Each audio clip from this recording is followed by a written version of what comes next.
If you've ever told yourself, I'm just not cut out for trading, not cut out for investing, I want you to hear this. I want you to listen carefully. That belief is normally wrong. What is wrong is how most people try to do this. People don't fail because they're dumb. They don't fail because they lack discipline. They fail because they YOLO trades, they take on too much risk, chase hype, they expect fast money.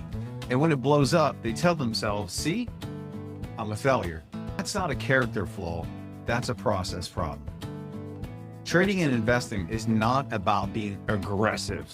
It's about being structured, patient, and boring. The people who succeed are consistent.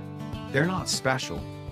They do the same thing repeatedly over and over again and follow a system and a plan. I want to share with you 3 things to keep in mind if you're falling into this situation to help you get your mind right, to help you get recentered and focused so you can continue to pursue trading and investing and make it work for you. Key point number 1 is risk management beats intelligence. You don't need to be right all the time, but you need to survive all of the time.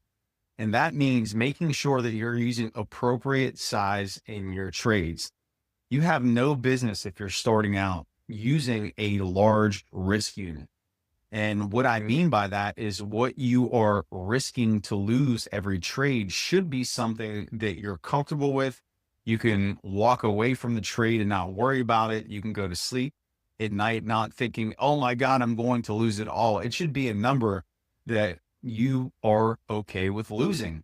And if you are having those feelings of anxiety and stress, oh my gosh, I'm going to lose it, your risk size is entirely too big. And I often say to my coaching students that if you can't win trades consistently and with confidence with a $10 risk unit, then what makes you think that you could do that with a $100 risk unit? And so the key takeaway here is that you have to be patient. You have to be gradual. And only when you've had success at smaller scale, at lower numbers, then you can increase. And it's those traders who can follow that type of process who put themselves in a position to be successful. And I want to leave you with this one assessment you can do for the trades that you're taking.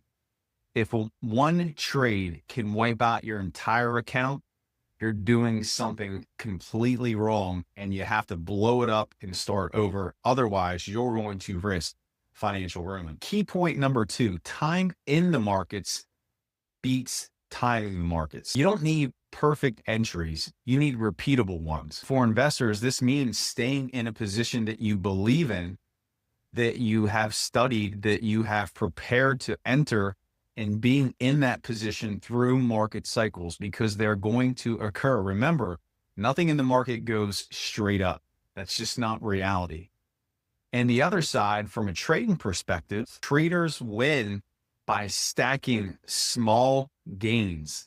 It's the base hit theory. It's every day, if you can get up to the plate and get a single and get on base, you're stacking profits. You're stacking wood, as I like to call it. And over time, yeah, you're going to have some strikeouts. You might hit a foul ball. But if you have that discipline to take the singles as wins, as successes, then eventually you will hit a double. You will hit a triple. You will hit an occasional home run and maybe even that grand slam that changes everything for your trading. And so remember this, the market will reward people who show up consistently, not the people who are swinging for the fences with every trade. And I'm going to lean in for this one. Confidence in trading investing comes from preparation and a plan, not from hype. It comes from knowing exactly what you'll do before you hit buy or sell. And a question that I'll often ask to coaching students whenever they are taking a trade or in a trade is, what was your plan going in? Not just where were you going to take your profit, where were you going to lock in partials, but where was your stop loss? If the trade went against you, what was your plan to mitigate the risk and make that loss smaller? And if you don't have that in mind before getting into a trade, you have no business taking the trade because that is a lack of plan. And if you don't have a plan, you are planning to fail. When fear shows up, the plan takes over. When greed shows up, the plan takes over. No plan leads to emotional decisions, and a plan equals calm execution. If you're new here, this is what I want you to do instead of quitting or over trading. This is really important. Number one, start small, smaller than you think you should. And like I said earlier in this video, if you can't successfully win trades at $10 on a consistent basis, you have no business trading anything larger in size. Number two, learn why trades work, not just what to buy. Number three, track your decisions, journal your trades, analyze them. And most importantly, have a long-term perspective.